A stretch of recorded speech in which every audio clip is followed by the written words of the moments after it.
नमस्कार, मैं अनीता मित्तल आज आपके साथ हमारा कॉन्शियस और सबकॉन्शियस माइंड कैसे वर्क करता है इसके बारे में आपके साथ विचार शेयर करूंगी। हमारा चेतन अर्थात कॉन्शियस माइंड के पास सोचने की शक्ति है कि किसी भी चीज को एक्सेप्ट कर लेता है और किसी को रिफ्यूज कर देता है, लेकिन हमारे सबकॉन्शियस माइंड अर्थात अवचेतन मन के पास सोचने की शक्ति नहीं होती। इसमें हम जो भी इनपुट डालेंगे वैसा ही इनपुट हमें ये देगा।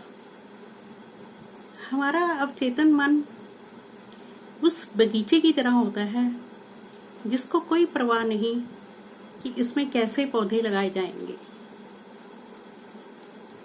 अगर हम इसके अच्छे पौधे लगाएंगे तो हमारा बगीचा सुंदर होगा। अगर हम इसमें कांटे वाले पौधे लगाएंगे तो ये हमें कांटे वाले पौधे ही बढ़ता हुआ दिखाई देगा। तो इस प्रकार कॉन्शियस माइंड हमें जैसा इसमें हम भरेंगे वैसा ही ये हमें रिजल्ट देगा। इसके पास उसमें कुछ फेर बदल करने की पावर नहीं होती। अगर हम अपने मन में भय और निराशा के विचार भरेंगे तो ये उन्हीं भावों को सक्रिय कर हमारे बिहेवियर में लाना शुरू कर देगा। तो जरूरत है हमें अपने सबकॉन्शियस माइंड को इस प्रकार ढालने की कि ये हमें सही और ठीक रास्ते पर ले जाए। अब आप देखिए कि कंपनियां किसी विशेष अवसर पर 30 सेकंड के इश्तिहार में करोड़ों रुपए खर्च करती हैं। जाहिर है कि उनको फायदा होता होगा।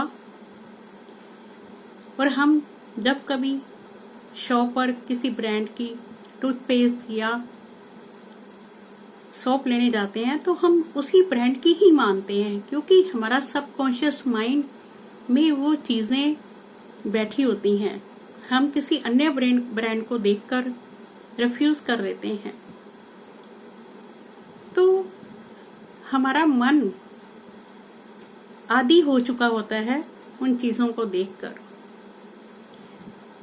अब जैसे अगर हमने सुबह 7 बजे ट्रेन पकड़नी है और हमारे पास अलार्म वाली वॉच नहीं है, तो हम अपने आप को, अपने सबकॉन्शियस माइंड को कहकर सोते हैं कि हमें सुबह 7 बजे ट्रेन पकड़नी है।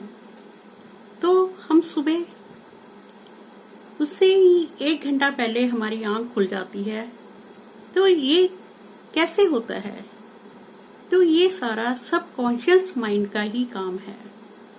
हमारा सबकॉन्शियस माइंड बहुत पावरफुल है। तो हमें जरूरत है कि हम इसमें अच्छे पॉजिटिव विचार डालें ताकि ये हमें पॉजिटिव रास्ते पर ही लेकर जाए। तो अगर आपको मेरे ये विचार अच्छे लगते हैं तो प्लीज़ लाइक और शेयर जरूर करना। धन्यवाद।